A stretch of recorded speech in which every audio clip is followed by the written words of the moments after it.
इस वक्त breaking news आपको दे दें और वो खबर यह है कि कराची के इलाके खारादर में धमाके की इतला पर इमदादी इदारों को तलब कर लिया गया है। इसी बारे में बात करेंगे जियो न्यूज के नुमाइंदे अफजल नदीम डोगर से। अफजल, ये बताइएगा इब्तदाई तौर पर क्या मालूमात मिली है धमाके से मुतालिक?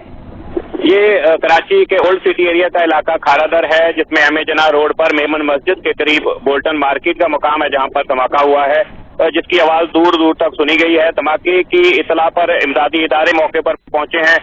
कुछ लोग जख्मी हुए हैं, जिन्हें जो फुटेजेस हमें मौसूल हुई हैं उसमें जो है वो जख्मियों को स्ट्रेचर पर अस्पताल रवाना किया जा रहा है और पुलिस अभी मौके पर मौजूद है, इमदादी इदारे मौके पर मौजूद है, लोगों की बहुत बड़ी तादाद वहां पर मौजूद है। अभी तक ये तायन नहीं हो सका कि धमाका किस चीज का है और किस तरीके से हुआ है। ताहम पुलिस बम डिस्पोजल स्क्वाड को भी तलब किया गया है। अभी कुछ मालूमात जो हैं वो थोड़ी देर तक मेरे ख्याल सामने आ सकती हैं, जब तक पुलिस जो है वो इस मामले को इन्वेस्टिगेट कर ले और पुलिस वहां पर पहुंचकर जो है वो इमदादी जो है काम कंप्लीट कर ले। ये खारादर और मीठादर थाने के बिल्कुल पास बोल्टन मार्केट का इलाका है, जहां पर ये धमाका हुआ है। अफजल नदीम डोगर तफसील बता रहे हैं कराची के इलाके खारादर में धमाके से मुताल्लिक। अफजल, ये भी देखा जा सकता है कि आग लगी हुई है, कुछ इस बारे में पता लग सका है?